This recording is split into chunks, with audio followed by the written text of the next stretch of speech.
This episode of Soul Decodes is pre-recorded, but Sarah and Tia Jolie felt it compelling enough to share with you today. We hope you agree. The following Earth Angel Media presentation is brought to you commercial-free as a gratuity from the sponsor producer named after the show. Please consider their message. Find other high-value shows listed at earthangelproject.com. Enjoy the show.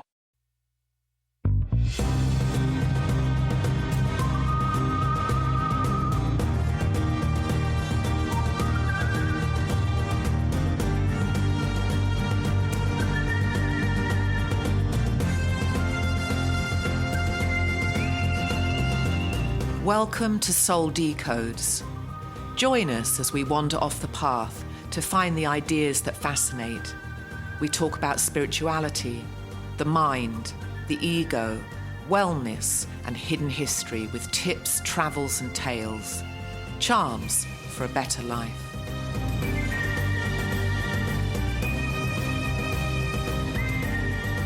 Hello, good people, and welcome back. This is Dr. Jolie Phillips from the Treehouse Studio in beautiful Central Florida on Phillips Island. Yay, Phillips Island.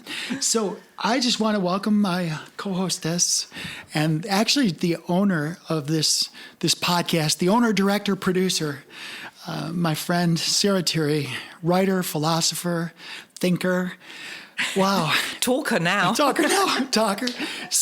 So yeah, now last podcast we had a conversation about homeless and yes. Did you have any further thoughts about that? Yes, I have. Okay. I've had quite. I know a we few. have to keep today. You said you're on a tight schedule. Yes, today. this one's can only be 30 minutes, but that's okay because this will tie into that. Okay. I'm going to dig around for my reading glasses. I have to. Her glasses. She's going to look for the glasses. So in the meantime, for those of you who don't know much about Sarah, I want you to just consider going to her website. It's really easy. It's her name. It's sarahtirri.com. It's spelled Sarah Tirri, T-I. I haven't got my glasses. Have you? Can I borrow yours? T-I-R-R-Y. Sorry, darling. I didn't mean to interrupt you. T-I-R-R-I. T-I-R-R-I. So I don't know if these will work. I don't even know. They will. They'll be fine. I don't know if those are mine or not. They're just people. That's good. Now these are perfect. Well, you can have them. Well, that was a good find. They right? fit really just take well. them. Yeah, just take them then. Well, how do they arrive here?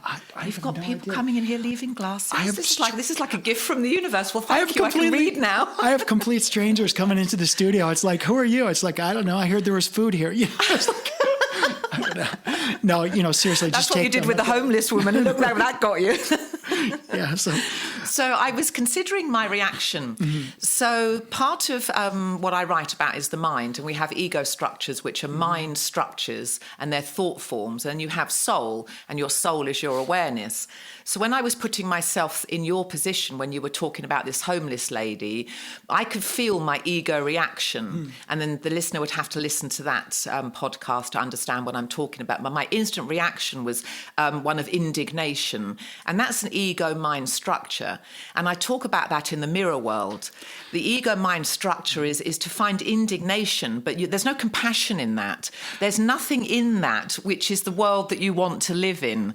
But in full disclosure, my first reaction in my brain was, "What the hell, lady? Are you serious? Are you serious?" Yeah, I was like, I let you pick whatever you wanted. I know, I've been good to you, and I singled you out to be compassionate. So, right. but that was my initial reaction. Right. And then we talked about we don't know what it means to be her. We have no idea of the trials and tribulations, and prior to that, we have no idea of past lives, and we have no idea what she's chosen in her life plan in this life. Now, I'm going to read you a little list, basically. And this is my book.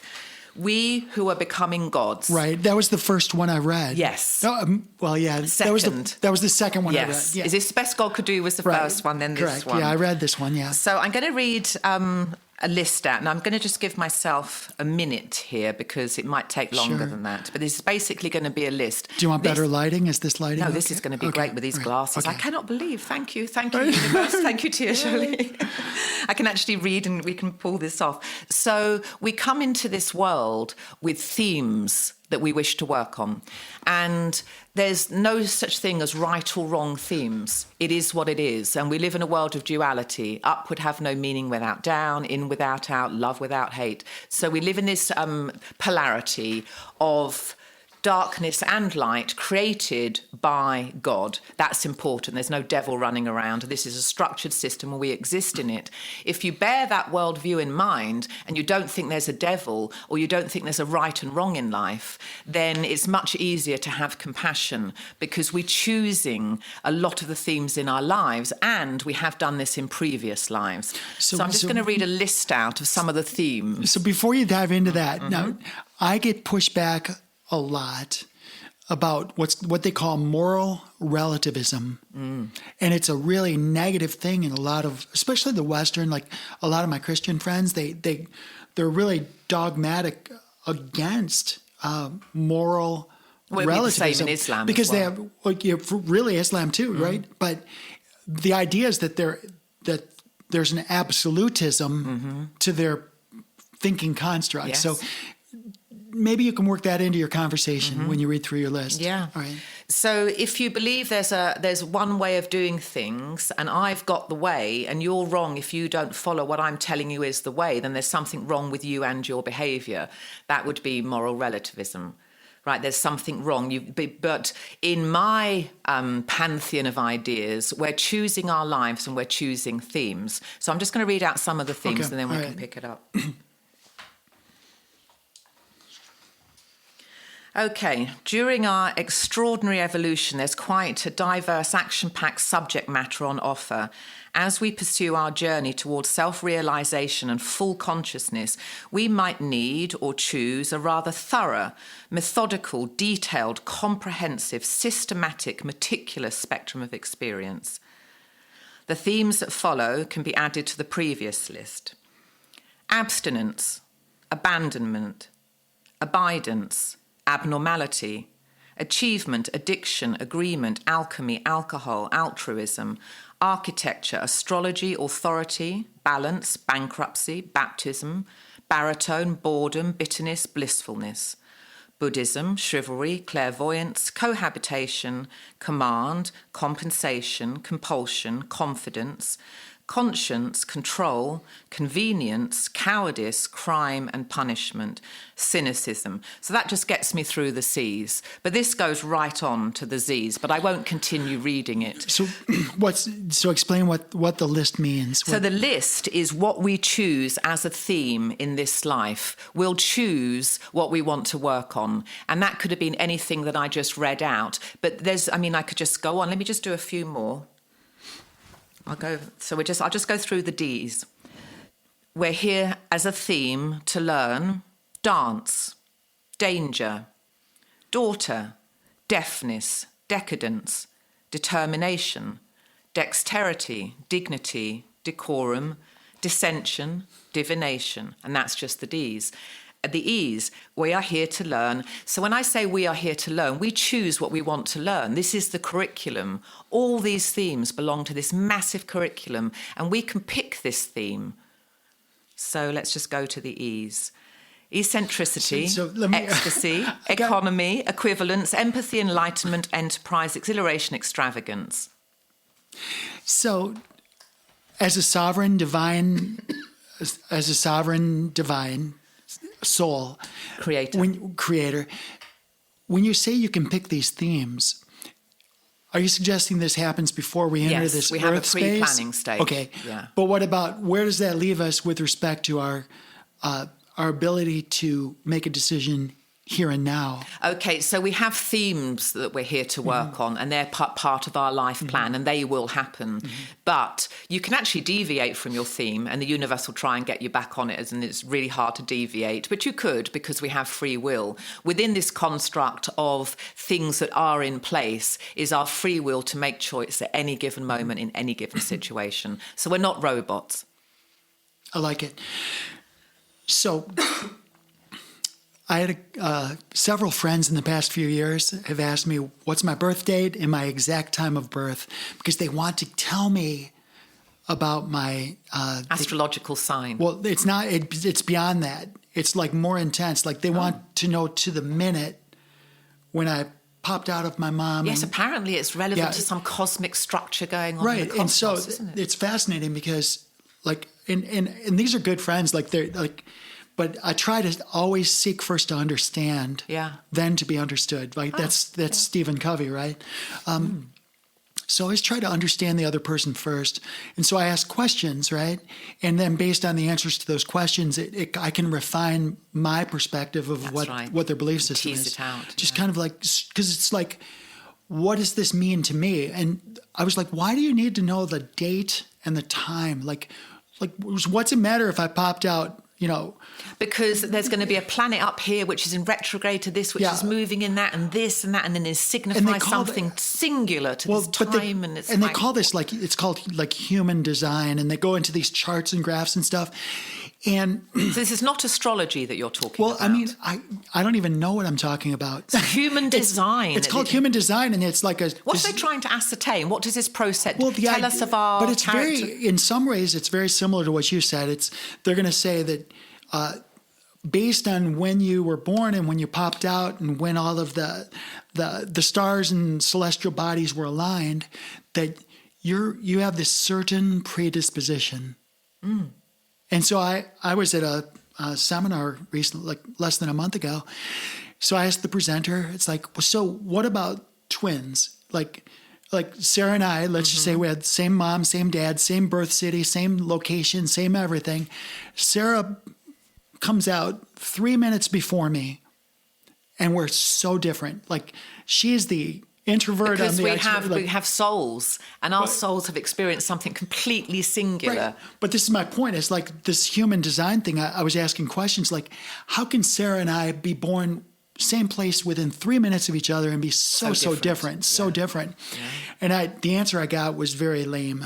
It was a lame answer. Yeah. So it kind of goes against what I believe. Like, to me, I don't want to go through this life thinking, damn it, I wish I would have been born at 5 a.m. instead of 3 p.m, because I would have been so different. I think that's a lark. Yes, I think it's a lark. But I think if you take it in that entirety, astrology's never been a big deal of mine. I know I'm a Capricorn. I know I'm ambitious. I know I'm going to get to the top of the mountain. And it's a little part of the metaphysical structure. Yes, maybe something's going on. But when I read my horoscope when I was a little girl, it said Capricorn, it is the most ambitious sign in the zodiac. So if I hadn't have been told that, but I am ambitious, and I'm going to get to the top of the mountain. I have a massive vision for my life. But is that pre-programming? Because if I hadn't have known that, would I have been ambitious? Well, and that's the question. I don't know the answer. So there were certain things about this human design I thought was fascinating. And they went through, all these charts and graphs and stuff. I thought it was pretty fascinating. And they were picking out character traits? Character traits. Like, I liken it to almost like your DNA code. Your celestial DNA code. That's just my interpretation, because like each one of us has DNA, right? And science worships this double helix. Well, the truth about that DNA is that all it does, like if you came into my office downstairs and I showed you the printer, I said, Sarah, come here, check out this color printer, right? I don't have a color printer, but if I did, I could bring you to the printer and it prints out this beautiful color piece of paper. And you would sit there and go, what a marvelous, ingenious thing, right? This is, and you would worship the printer, and I'd say, no, don't worship the printer. Come over to my computer. My computer tells the printer what to do, right? So yes, the printer is a slave. All the printer does is it prints something, right? But there's this huge amount of information that goes into the printer that tells it what to do. Yes. And that's what our double helix does. That double helix, all it does is it prints a protein and folds it one way or the other. Now, 98% of your genome is what science calls junk DNA. They literally call it junk. But what it is, it's all those sensors. It's a bunch of antennas that senses your blood chemistry. It senses your mood. It senses all of these different things going on around you. Are you resonating? Do you have a resonance within yourself? Are you resonating with the world around you? The junk DNA, which is not junk at all, it's like the most important part of your DNA is sensing all of these things, and it tells the DNA what to print, how to print it, when to print it, and how to fold it. So it serves you as the organism. So when I look at that, I say, okay, this human design may be like our DNA. It may be our celestial DNA that says, this is basically, in the absence of any other inputs, this is basically how you're going to function. But you're so much more than that. If that's going to be how you function, if there's no other biases or no other sovereignty, no other sovereign divine inputs. But because we're so responsive to the world around us, like the next word you say could completely change the course of my life, depending on how I interpret it. And we're so responsive and dynamic as these sentient beings. So free will and determinism to some degree coexist. There's certain things that we are going to experience in this holodeck, in this matrix that we're living in, and the rest is up to free will. So they coexist. There is some predeterminism going on. And that's what I'm thinking, the world wants you to think it's one or the other. But I do think there's a certain predisposition we have. It doesn't necessarily mean it's like life-changing. Well, it's giving you the certain structure in which to get through certain aspects of your life. For example, I know that I was supposed to meet my husband. That was divinely orchestrated. There was nothing I could do about that. That was in my life plan. So there's certain big events that are in your life plan, and I think there's certain dispositions depending on the themes that you want. So we were talking about this homeless lady. So it's interesting to me. When I use the word funny sometimes, it's not literally funny, but it's more interesting. Right. It's interesting to me that you would choose that life as a homeless person. But in today's society, we see it as a scourge, and we see it is that they're not doing what they should be doing. A lot of people are very down on them, or they should do this, get a job. But what if people are choosing that as an existence to experience homelessness in a 34-year life plan? I mean, that's part of the reality that I live in. This is what she's doing, but we see this as right or wrong.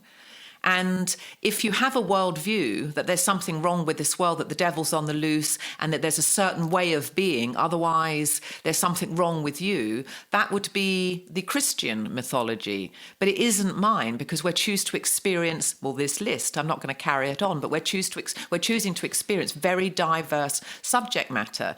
So when you meet a homeless person, I thought what you did was lovely. You fed her. I would do something like that, feed her $20, and then I would be on my way, and that's what you thought was going to happen to you. That's what you had done. You choose your meals a la carte, and then she had come over. So she's in your life, and then when I look at her, she's chosen that existence. Her life is to be on the streets wearing a burqa in Texas, and she's going to experience that reality of what that looks like.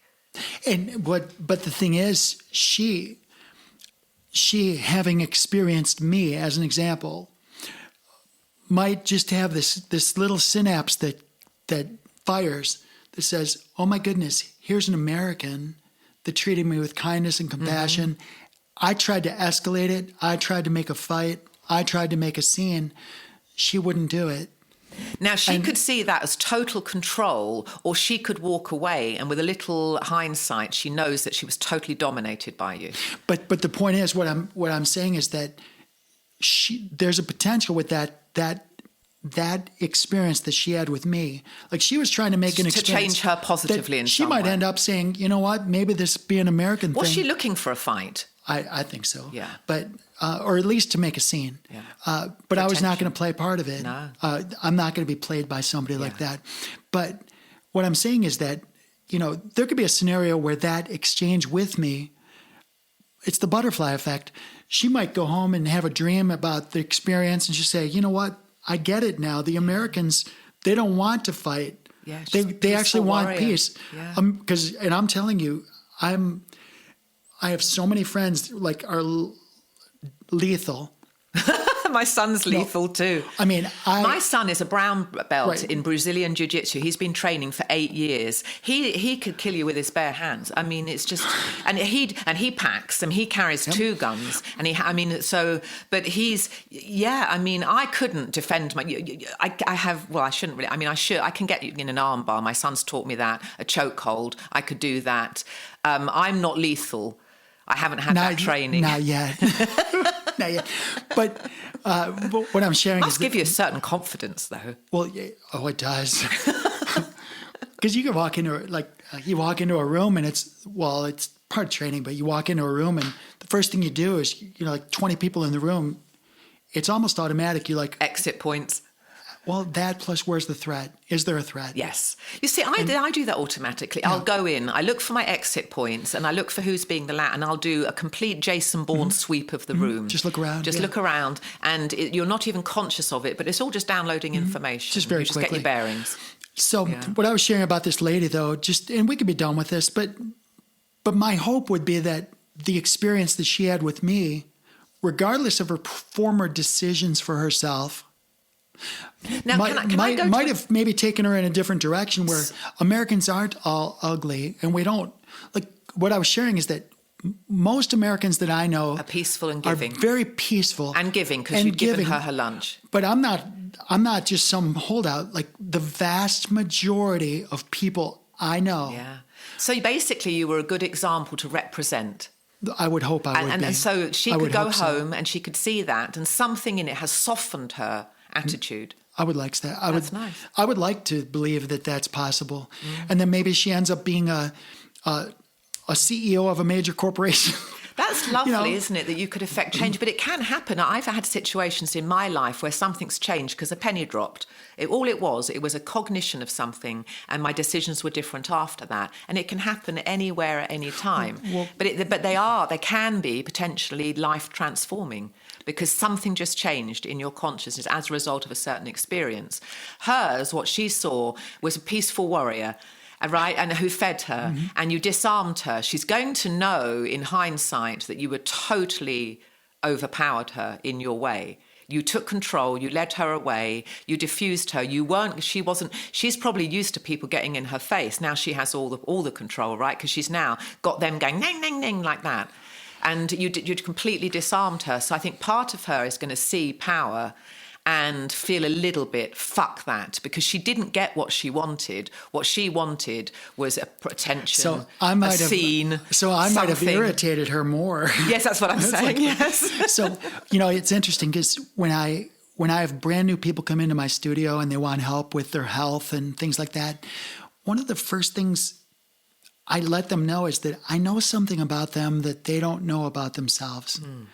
And it piques their curiosity. Yeah, for sure. And I look at them dead in the eye and I just say, regardless of what you've been told by the world around you, you are beautiful and you are powerful and you are free. Yeah.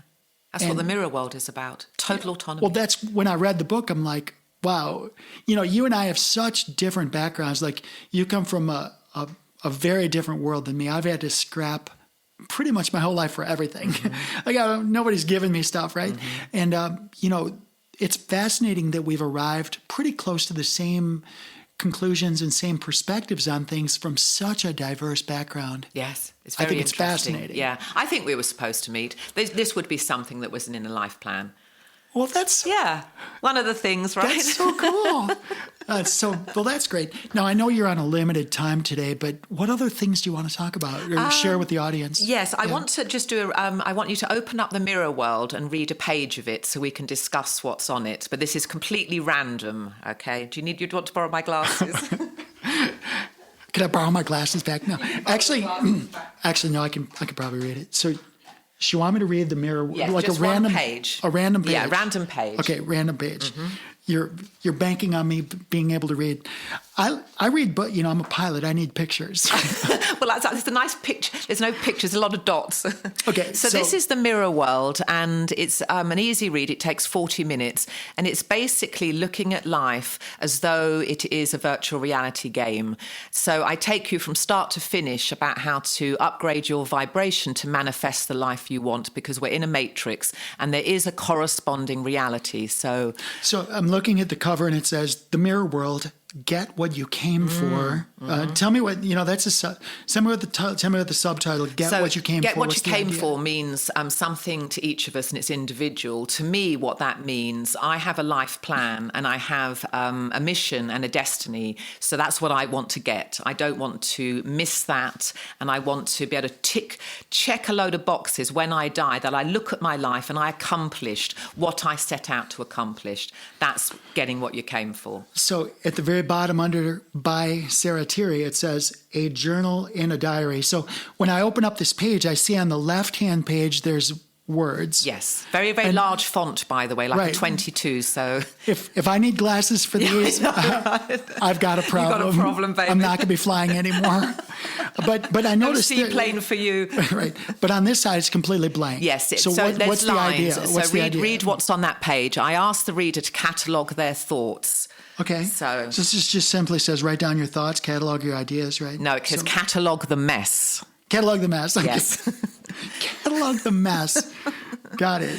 Because I've had a lot of messy thoughts in my life. So I wrote this book for me, and I wrote it in the tone of a character in my novel, The Starside Prophecy. So this is Cain. Cain, okay. Yes. It says, be brave, go ahead. Transform. Yes. All right. So, okay. So I just randomly opened up this book, and it says, have you ever wondered why your mind is so relentlessly busy? Have you ever felt like there is a monkey living in your head? When I read this, it's funny because I always call it the monkey brain. Yeah, the Buddhists do. Oh, do they? Monkey mind. See, people ask me if I'm a Buddhist. I don't know any. It's the monkey mind. See, I don't know any of the stuff you know. Like but you felt it. So. I can barely even read. So, this is a lot of work for me. But it's funny because I call it the monkey mind because as I observe people, they what do monkeys do? They run around, agitated. They rattle the cages. And they throw poop. Yes, exactly. They're chaotic. It's so random, but they can be trained to do some pretty cool things. Well, our soul can. Right. Okay. Yeah. So, reading further, are your thoughts incessant, as if some maniac is tailing you around all day long, following you from room to room, talking pointless nonsense that you have heard over and over again, and you can't shut them up? It's your own mind. It's your own mind. So that's not a demon? No, it's not. It's thought structures that you have played over and over again, and you've lost consciousness. It's like being in a dream state. When you pull your consciousness back, you stop those thoughts. But this is the default setting of the mind. Okay, so it's a default setting. Yes. So this is going to happen unless you change it. Yes. Okay, got it. Moving along. Have you got used to you talking to yourself and live with this craziness simply because you got used to it?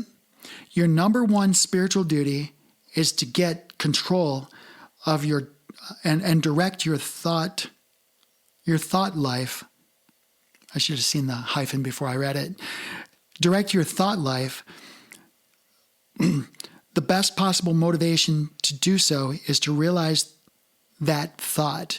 So this is just an awareness of how thought creates of what reality. You're actually thinking. Okay. Yeah. It activates the matrix, which stores all life tracks and scripts.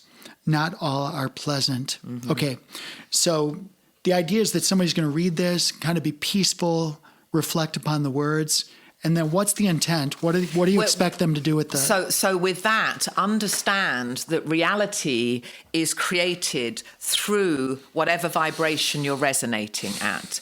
So you can be pissed off, angry, irritated. You could be further along. You could be murderous and you could be in rage, and that's down on this vibration. And then you can be peaceful, loving, kind, generous, patient, and that's another vibration. Whatever vibration you're resonating with will cause an external manifestation, and that's why this book's called The Mirror World. The external reality will mirror what goes on in your mind.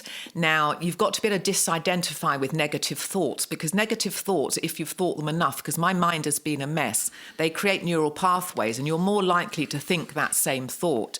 So I've spent a great deal of time deprogramming myself and then switching just to awareness. And in awareness, you can then choose your thoughts and then you can build your vision, and they're uplifting thoughts of gratitude. And I can see a reflection in my external circumstances when I'm in a higher vibration and when I've been in a lower vibration, because I've been all over the place. So this book is basically asking the listener, the reader, to understand that you're sovereign. There's no God directing this. There's no influence other than the quality of what you're thinking about. And I wish someone would have told me that sooner. As a kid, your thoughts were important, Sarah. What you're thinking about is going to cause certain feelings and moods, and then your life will mirror that. That is sacred information and very, very powerful. Do you remember when we were young, there was the comedian, his name was Flip Wilson? No, because I was in England. Oh, okay. So this gentleman, he was hilarious. I'm from Dorking, you're from Detroit. Right. He was pretty funny, but he had this line he always used to say. Whenever he did something dastardly or some bad deed of any kind, he'd look with his face and these big eyes and he'd say, "The devil made me do it." Right? And it was a joke. Yes. The devil made me do it. And as you're growing up, you're like, clearly he's a comedian, but I hear this all the time. Robin was listening to a podcast. It was one of the podcasts I listened to years ago. It's called No Agenda. Again, call out to Adam Curry, the podfather. He was Adam Curry was the original VJ on MTV. Right. So he goes back, but he's the podfather. He's really big on podcasting and really wants to bring he's done a great job bringing the world of podcasts to where it is today. But he and his wife have a podcast, and he was sharing a story about how his wife was just in this foul mood, and she was blaming the devil. Yeah, total non-accountability. And it's like, wait a minute. It's horrible. It's a horrible hook.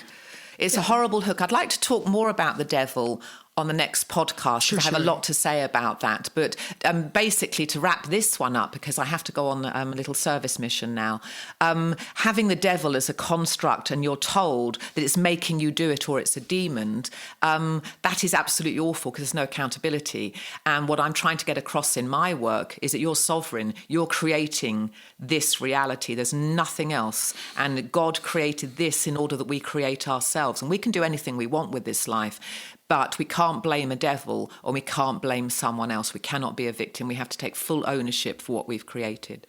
On the flip side, if there's the cartoon, there's a devil on one shoulder and the angel on the other, and they're whispering in your ear. That's the ego mind and the soul mind. Is that what yes, that is? Exactly. Thanks for. I'm sick. I'm in my 60s, and now I finally get it. Yeah, your ego mind and your soul mind. That's my soul mind. Yes. All right. So thanks for clarifying that for me. Any closing thoughts for the listeners? I know you're in a hurry. Not really. Oh, really? No, we've had, everything's great. And I'm looking forward to the next one. I'll do a little preparation about the devil. I've got a little bit to read out of Is This the Best God Could Do, of what that looks like. Okay, great. Total non-accountability, very damaging to human progression. And I'm also excited to find out how we're progressing with your idea of speaking at the chamber and having a live crowd.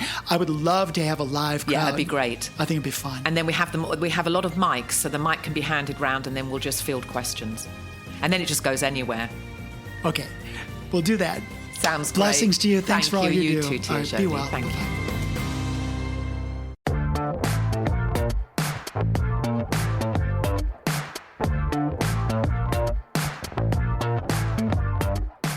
Soul Decodes, a feature presentation, airs every Friday on the Earth Angel Media Network.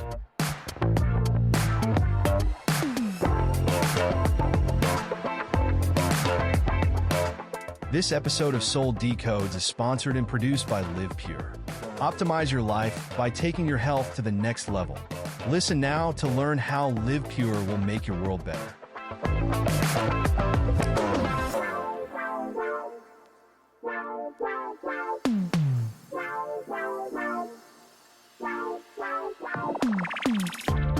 Live Pure is an American-based distribution system of online portals that give discounted access to clean, potent, natural, and ethically sourced healthy solutions for fat loss, muscle gain, immaculate skin care, immune system support, whole body cleanse, physiological balance, and performance support for athletes of all ages.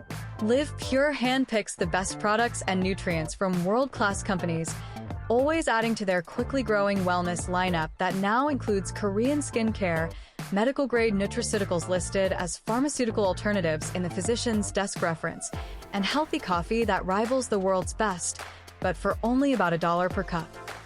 Soul Decodes listeners looking for vitality, youth, beauty, and better health can get 25% off retail by visiting livepure.com/Sarah Tirri and signing up for free as a preferred customer. If you are a content creator, influencer, or home-based entrepreneur looking for worldwide cash flows from the emerging gig economy, Live Pure's state-of-the-industry brand partner affiliate program can bring you up to 7 different payment vectors as bonuses. As a content creator aligned with Live Pure and Earth Angel Media, you will enjoy massive co-marketing benefits, including a cutting-edge website that is personally branded to you or to your business. Sign up as a brand partner at livepure.com/Sarah Tirri, or drop us a note at connect@earthangelproject.com to get more information.